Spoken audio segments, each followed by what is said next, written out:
Ассалаумағалейкум барша Дремлига сүйер қауым, арнама қош келіпсіздер. Демалыстық жексенбілік тамаша көңіл-күймен бүгінгі видеомызды бастаймыз.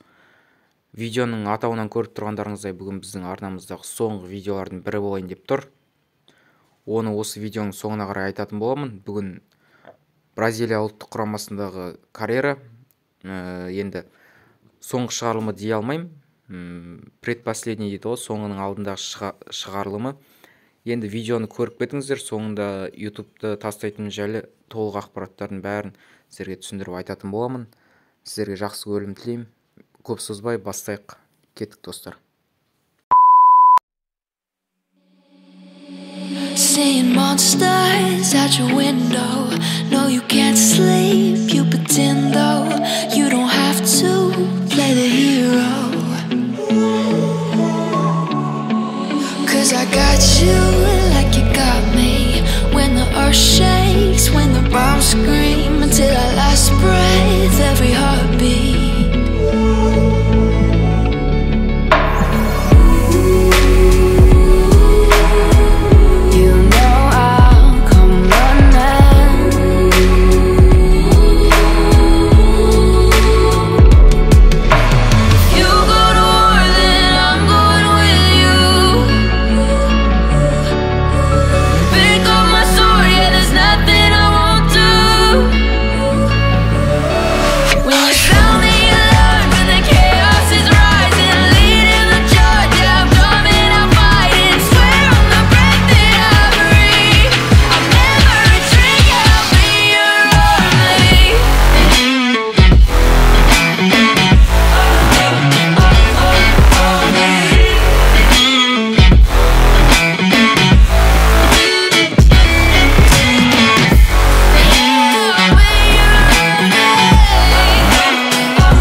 Turn to real life and the ground's filled up with landmines. We will face it, standing side by side.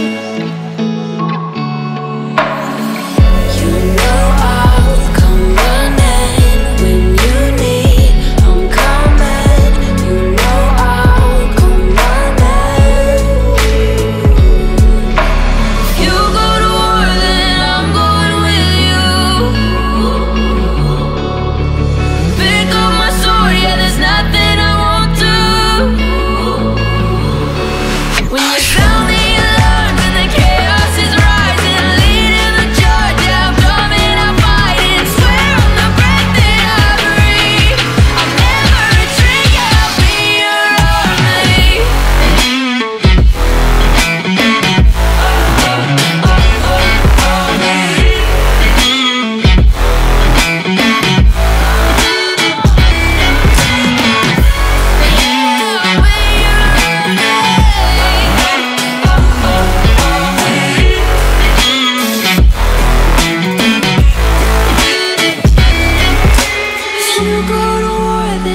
going with you.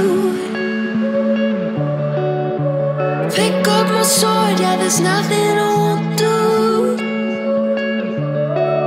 When you sound the alarms and the chaos is rising, leading the charge, I'm coming, I'll fight. I swear on the breath that I breathe, I'll never retreat, yeah, I'll be your army.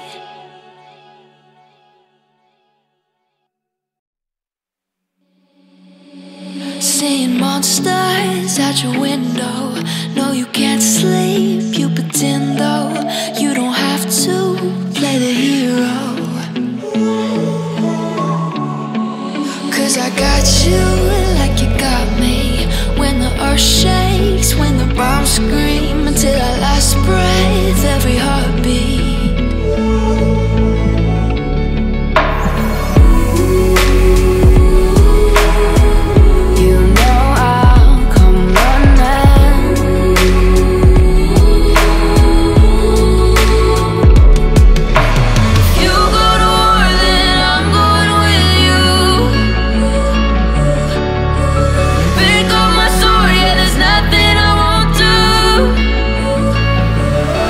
When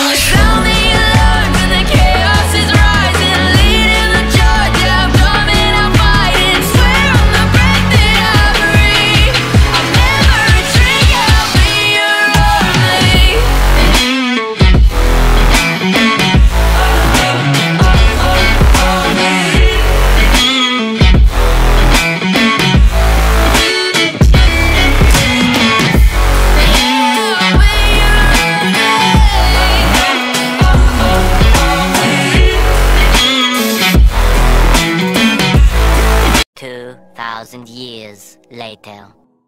Міне достар, көріп тұрғандарыңыздай осындай состав болды. Енді ары қарай ойнау керек. Бұның бәрін фул қылу үшін әлі де алатын көптеген ойыншылар бар құрамға.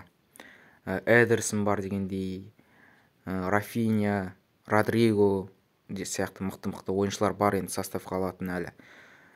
Бұл енді толық құрам емес. Мен негізгі құрамның ойыншыларын жинап қойдым енді. Каутиньоны алғым келген. Енді оның бәріне уақыт керек болды ойнау үшін. Әлі мына екеуі травмалық болған. Фермино мен Маркиньос. Енді Пакета бар міне. Мынау Фабиньо таяқ болды, өздеріңіз көріп тұрсыздар. Енді бұған әлі біраз ойнау керек. Міне Неймар пактан түсіріп алған болатынмын. Осы енді тегін агенттен түскен. Енді жалпы мен ютубымды қояйын деп жатырмын. Біраз уақыт үзіліс керек маған. Оның өз себептері бар достар. Сіздерге түсіндіріп кетейін. Бірінші себебі мен Дримлигаға деген қызығушылығым кетіп қалды. Бұрынғыдай ойнамаймын, қызығып, бір ондай құлшыныс жоқ менде. Екіншіден, мен YouTube түсіргенде одан табыс таппаймын, тек ойлайды енді көбісі сұрайды мен, братан, қанша табыс табасың, қанша ақша табасың деп. Мен әлі монетизацияны да қосқан жоқпын достар. Дұрыс табысты таппаймын мен әлі. Ақша түспейді да маған. Мен жай өзім хоббиім, бос уақытымда түсіріп жүрген болатынмын. Және де мен түсіріп бастағанда осындай бір қарапайым Дримлига группадан бастап кеткен болатынмын. Оның алдында өзім енді ютубта іздеп жүретінмін Дримлига түсіретін қазақтарды. Көбісі даму жолдары деп қана түсіреді екен. Сосын өзіме ой келді. Неге осы Дримлиганы дамытпасқа, қазақша неге дамытпасқа деген, басқаша неше түрлі контенттер неге түсірмеске деген ой болды менде. Соны жүзеге асырғым келіп жүрді. Сондай ойда жүрген кезде бір қарапайым Дримлига группадан бастап кеттім өзі. Сол бастағанда басында енді белсенділік болмады, өздеріңіз білесіздер. 4 ай дегенде ғана 100 подписчик жиналды менде. 4 айда көп уақытым кетті, зая кетті көп уақытым. Одан кейін осы маусымның соңына таман 100 подписчиктен кейін өзі активность дейді ғой, белсенділік көтеріле бастады. Құдайға шүкір, бауырларым бар. Мені соңына дейін қолдады. Соның арқасында міне осы күнге жетіп отырмын. Қазір 2000 подписчикке сәл ғана қалыпты. Бірақ та маған қазір қою керек болып тұр. Үшінші себебін айтпай кеттім достар. Үшінші себебі менің оқуым бар, жеке өмірім бар дегендей. Ютубқа тіреліп қалған жоқ бәрі. Ертең күні оқуға түсе алмасам қайтем дегендей. Жеке өміріме көңіл бөлу керек болып жатыр. Ютубпен ой бөлінбеу керек, сабақ оқу керек дегендей. Сол себепті де тастайын деп отырмын. Бір жағынан қимайды екенсің өз күшіңмен дамытқаннан кейін. Енді мені басынан бастап соңына дейін қолдағандарыңыз үшін сіздерге алғысым шексіз достар. Барынша қолдадыңыздар, мен барынша қазақша контентті дамытуға тырыстым. Шетелдіктерден қалыспайық дедім. Шамам келгенше неше түрлі контент түсіруге тырыстым енді. Мүмкін болған контенттің бәрін түсірдім деген ойдамын Дримлигада. Білмеймін енді қалып кетсе қандай контенттер қалды. Жаза кетіңіздер.